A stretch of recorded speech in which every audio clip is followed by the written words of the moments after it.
welcome back to New Rockstars. It's me, MT, and the Thunderbolts news update alert. An update from a Marvel Studios executive confirms that the upcoming Thunderbolts movie will serve as a sequel to the 2021 Black Widow film. But why?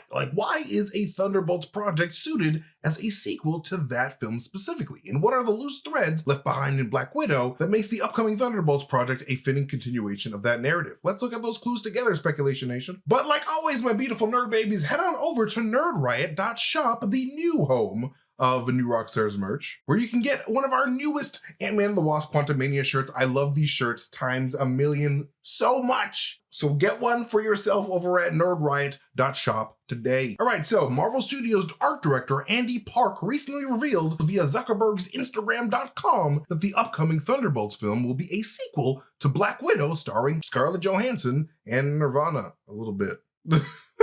And while some people on the internet might be confused as to why, I honestly feel like it makes a good amount of sense, and there's a couple of reasons why. First of which is the fact that the Thunderbolts film will include the return of Secretary Thaddeus Ross as played by Harrison Ford, who's taking over the role for the late William Hurt, whose last MCU appearance was in that Black Widow movie as Secretary of State Ross was hunting down Natasha Romanoff for being in violation of the Sokovia Accords and aiding the escape of national rebellious hoodlum Stephen Rogers. We last see Secretary Ross during the aftermath of Black Widow's final action scene as he and a bunch of government agents drive towards the remains of the hidden Red Room in the sky, littering the fields of Russia. This is significant, I feel, because the Red Room wasn't just your ordinary floating sky base of badass women who could put you in the hospital. Oh no. I feel like the Red Room itself is extremely valuable to government entities like Secretary Thunderbolt Ross and the newly erected head of the CIA, Contessa Valentina Allegra de Fontaine, because the Red Room had game-changing mind control science inside of it. Mainly because that asshole Red Room leader Dreykov was using the secret science data that Melina and Alexei stole at the very beginning of the Black Widow movie to mind control an army of women soldiers and arrest their free will. Science data that was stolen from a laboratory called the North Institute in Ohio that was secretly working with Hydra and the Winter Soldier program, as revealed by Natasha's fake spy science mother, Melina, aka the Iron Maiden, who ended up using that very science to make the Red Room's mind control agent for Dreykov in the first place. In conjunction with the Winter Soldier project, they had dissected and deconstructed the human brain to create the first and only cellular blueprint of the basal ganglia. We didn't steal weaponry. We stole the key to unlocking free will. Now, this is very important because with Secretary Ross and his team of government agents being the first to this wreckage at the end of Black Widow, this means that Melina's mind-altering science of the Red Room is likely in the hands of Thunderbolt Ross, a man who has pretty much dedicated his entire life to replicating the Super Soldier program for the government. And I believe that this could be a major contributing factor as to why the members of the Thunderbolts team, a team that I believe will be named after General Thunderbolt Ross, were chosen the way that they were. Because, as many people have pointed out and noticed, this MCU Thunderbolts team is consisted of a bunch of super soldiers, but not just your regular super soldiers, specifically super soldiers who have had or very likely have had their minds altered in one way or another. And I think that's a really important distinction here. Like, for example, Yelena and Taskmaster with the Red Room, Bucky Barnes with the Winter Soldier program, with both of those entities, of course, tied to the North Institute. Then we have John Walker with the Super Soldier Serum, making him more crazy. Then we also see it with Ghost and the energies from her dad's quantum tunnel, making her more mentally unstable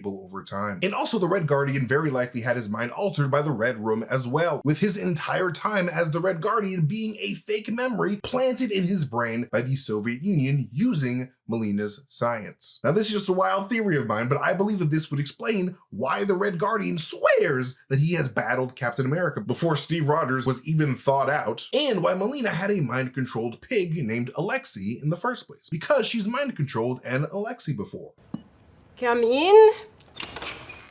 Did that pig just open the door? Yes. Good boy, Alexei. Good boy. This being said, I'm willing to bet that the Thunderbolts movie serves as a sequel to Black Widow in the sense that we are going to see the continuation of this tale of what it means to have free will, with this team of people who have been slaves to various political entities throughout their entire lives. I mean, hell, maybe the Thunderbolts end up finding out that they were convinced to join the team because Secretary Ross secretly used some of that Red Room mind control juice to make them join. I don't know, something to think about. But anyways, at the same time, the Thunderbolts movie will of course evolve the overall narrative of the superhuman arms race that has been bubbling up in the MCU since the very beginning of the MCU, during the days of Edward Norton's Incredible Hulk. Because let's be real, we are going to see the Red Hulk in this movie at some point. And I think that Secretary Ross potentially grabbing that red room mind control energy from all that Russian rubble could end up leading to his transformation into the Red Hulk proper. Because if you think about it, in the MCU, Bruce Banner turned into the Hulk because General Ross recruited him to try to recreate Captain America. However, the difference between Bruce Banner's experiments and Abraham Erskine's experiments is that Bruce Banner chose to use gamma radiation instead of that nifty Vita radiation that Abraham Erskine used on Steve. This all being said, what would happen if Red Hulk decided to use some of that red room mind controlled radiation instead of gamma radiation or Vita radiation, with the help and guidance of one Samuel Stearns, aka the leader, aka that big-headed motherfucker that we haven't seen since 2008? I mean, we know this overly curious science geek of a freak is going to be working with Val in Captain America New World Order, right? And we know that this weird man created the abomination for shits and giggles, right? And we know that the leader is responsible for the creation of the Red Hulk in the comics, right? So I believe that the combination of all of these factors could potentially point to Thunderbolt Ross using the aftermath of Black Widow to become the Red Hulk, the ultimate super soldier protector of the planet. But much like we learned in Civil War, there is a possibility here that Secretary Ross's road to the ultimate super soldier was paved with one or two malfunctioning test subjects.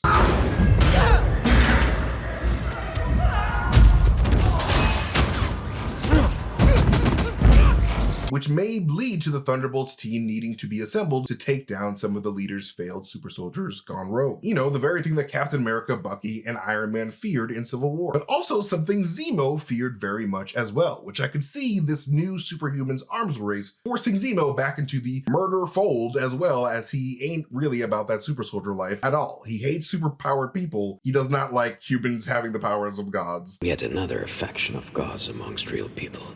Super soldiers cannot be allowed to exist.